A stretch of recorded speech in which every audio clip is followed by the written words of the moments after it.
Allez bien, on va maintenant évoluer rapidement avec la Guinée-Bissau où le candidat perdant dénonce des bourrages d'urnes. Nous irons aussi en Gambie. Le président Adama Barrow lance son propre parti politique. On va ensuite parler du Congo pour la présidentielle 2021.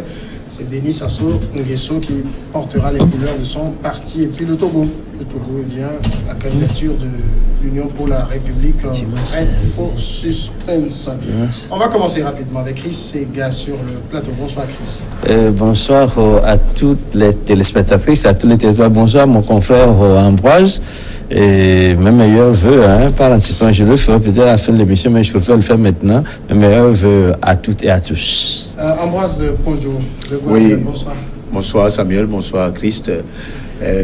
Bonsoir les téléspectatrices et les téléspectateurs. Je leur souhaite mes voeux les meilleurs pour l'année 2020, l'année 2020, comme j'ai l'habitude de le dire.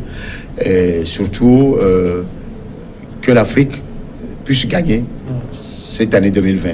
Ça commence mal pour l'Afrique avec que la CEDEAO. Oui, vous savez, les relations internationales sont aujourd'hui très compliquées. Avec la Libye qui a deux gouvernances, l'une tirée vers la droite par Haftar, le général maréchal Haftar, et l'autre par un gouvernement soi-disant soutenu par la communauté internationale et par la Turquie. Donc aujourd'hui, l'Afrique ne va pas si mal, mais en tout cas sur plusieurs plans, l'Afrique a gagné. D'autant plus qu'il faut juste être positif et comprendre que tant les choses iront de cette façon, il y a toujours des mains noires qui sont derrière, mais on a toujours dit de laisser ces mains noires tranquilles. On a beau laisser les mains noires tranquilles, les dirigeants africains sont en partie responsables de ce que vit l'Afrique dans certains coins de ce continent. D'accord, on souhaite qu'en tout cas tout le meilleur à notre continent, la chère mère Afrique. La Guinée-Bissau, pour commencer, le candidat perdant l'élection présidentielle a dénoncé samedi le bourrage d'urnes lors du second tour dont il conteste les résultats auprès de la Cour suprême. Les résultats annoncés par la Commission nationale des élections ne correspondent pas à la volonté exprimée dans les urnes, a-t-il dit au cours d'une conférence de presse. Le nombre de suffrages lors des deux tours est supérieur d'environ 30 000 au nombre des électeurs inscrits. C'est ce qu'a ajouté Domingo Simoes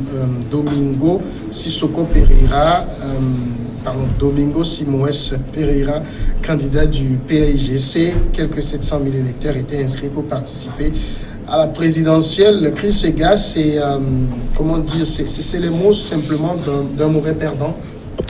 Mais vous savez, il faut être sur le théâtre des événements pour apprécier. Quand celui qui dénonce, je crois qu'il est du parti qui, en principe, a toujours dirigé ce pays-là. Maintenant, c'est comme si le vent changeait de direction. C'est peut-être de la démocratie qui est en train de venir en Guinée-Bissau finalement, si le parti qui, en principe, est très implanté, parti historique, je dois dire, parce que, vous savez, Cabral est passé par là, tout ça là, était très proche de la chose aujourd'hui qui se plaint du fait qu'il y a bourrage d'urnes, que le suffrage exprimé est supérieur à 30 000 voix. À la normale, je crois que c'est possible. Ce n'est peut-être pas 30 000, même si déjà c'est 10 000, 15 000, mais la question qu'on se pose généralement dans le cas d'espèce, c'est que est-ce que cela est de nature à changer quand même, à influencer le vote à telle enseigne que la victoire soit, si on reprenait par exemple le décompte, soit peut-être donné à ceux qui se plaignent. Maintenant, je crois que tout est là. Mais je dois dire aussi que nous préférons quand même avoir... C'est intéressant parce que quand on regarde par exemple les chiffres qui sont derrière nous, même quand on ajoute les 30 000 à Domingo Simoes Pereira, il arriverait à 284 000. Donc il ne bat pas en tout cas celui qui a gagné.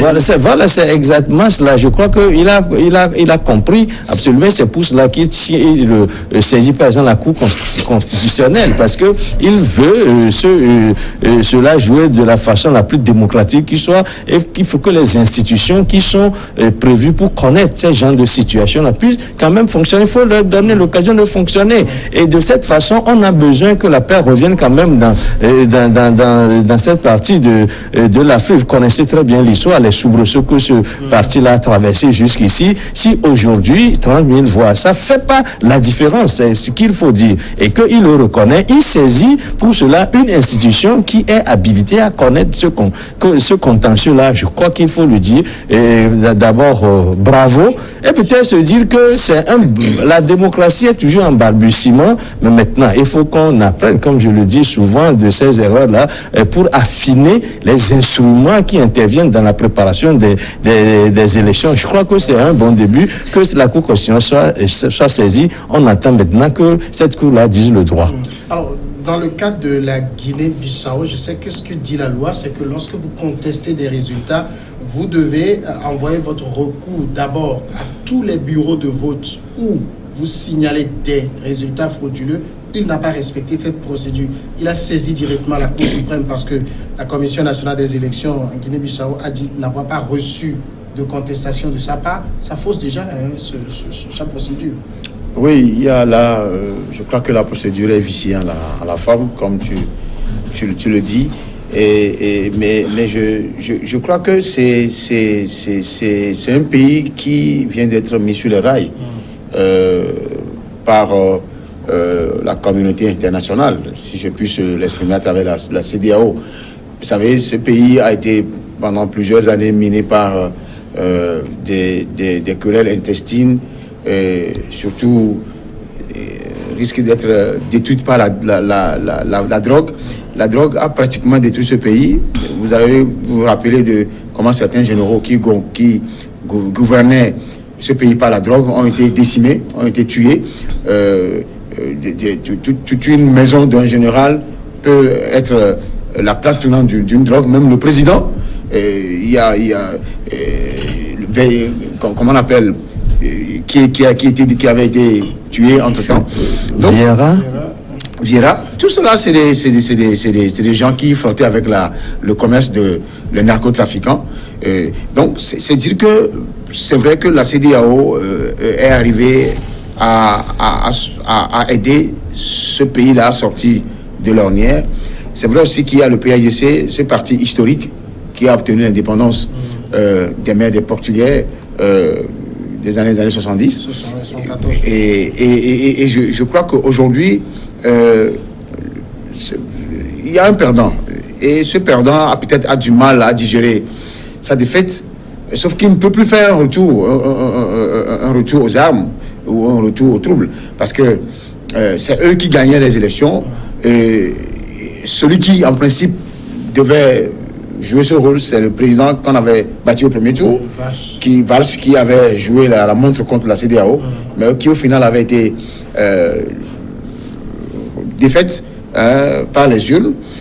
Bon, la fraude, on peut estimer qu'il a peut-être, celui qui conteste aujourd'hui, a certainement des éléments devant contester ces résultats. Mais si la procédure en la forme est viciée, je crois que là déjà il tombe dans son propre piège et de laisser donc les choses aller de leur cours.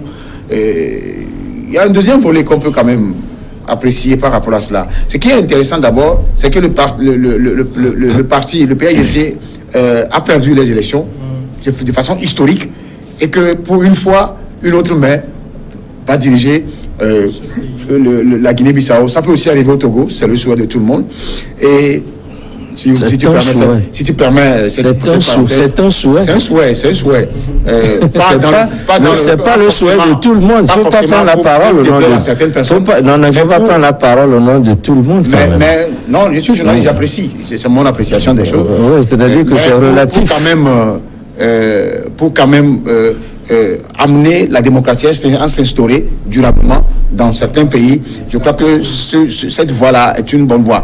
Il a peut-être fait, je crois qu'on va y arriver dans sa tournée dans la sous-région. Justement, c'est la question que j'allais poser. En même temps que les résultats n'ont pas encore été validés par la Cour suprême, celui qui a été déclaré vainqueur s'est lancé dans une tournée. Il est allé chez Macky Sall, il va au Nigeria, sauf la Guinée qu'il a évité. il est reçu comme chef d'État élu. Ça veut dire quelque chose pour celui qui se revendique la victoire. Mais je crois que ça veut dire, ça ne veut pas dire quelque chose, ça veut plutôt dire tout.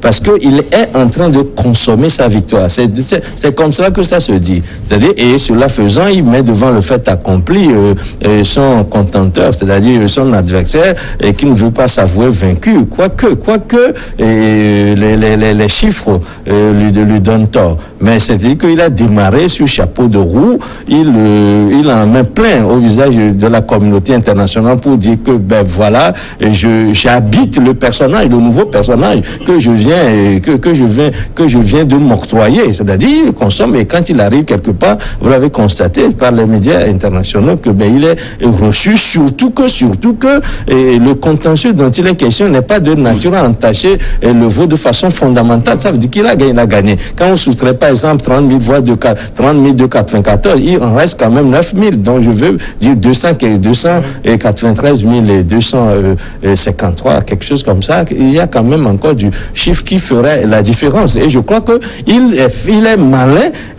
d'imposer cette victoire-là à son adversaire qui sera dans son coin groggy en train de ronchonner, mais ça ne changera plus rien à la situation du moment où, lorsqu'il visite pas des pays comme les présidents comme Macky Sall, etc., il n'est pas renvoyé. Ou bien, lorsqu'il se dit il veut être reçu dans un pays, on ne dit pas, écoutez, attendez d'abord. Et puis, la communauté internationale aussi a beau jeu de le recevoir rapidement pour signifier à son adversaire là que, ben, écoutez, les dés sont jetés, sinon le vin tiré, il y a que le bois. Donc, je crois que si vous analysez la situation sur le plan diplomatique, sur le plan, je crois, stratégique, il est clair que cette victoire-là est consommée, terminée. Il faut tourner la page, il faut recommencer, il faut commencer à reconstruire le pays, tout simplement. Vous avez la même lecture de cette tournée-là? Oui, un peu, tout en ajoutant quand même que cette tournée risque de ressembler fort à un couteau à double tranchant. C'est vrai que tout ce que Christ a développé est le premier pan de ce couteau-là. Mais la deuxième phase pourrait se retourner contre le supposé vainqueur de ces élections, puisque la proclamation n'est pas encore définitive. Alors, dans tout ça, au risque de courir derrière certains chefs d'État, comme quoi, cherchant la légitimité, c'est ça qu'il cherche. Oui, d'être conforté dans sa victoire, il y a risque de vente de la souveraineté de la Guinée-Bissau. Parce que... Est-ce qu'elle a déjà cette souveraineté aussi? Oui, parce que au-delà de tout, c'est vrai que la Guinée-Bissau avait été soumise à un biberon il y a quelques semaines, disons, il y a plus de 2 mois, par la CEDEAO, et elle est en train de quitter le biberon petitement. Mais vous savez que quand vous avez en arrière-plan une communauté internationale qui donne l'impression de vous guider, de guider vos pas pour pouvoir faire la marche, ça voudra dire que même au finish de ce pas-là, on va vous continuer quand même à vous dire que ici là c'est un bon chemin, ici là c'est du mauvais. Donc ça risque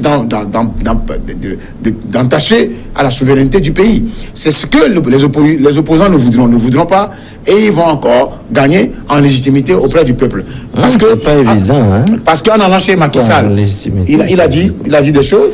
Il était son papa. Oui, des termes qui sont très péjoratifs, mais que je laisse au soin à la personne, au nouveau élu quand même d'apprécier à sa juste valeur. Et en allant chez Sassou Nguesso, un autre dictateur, donc il y a matière à... Continue.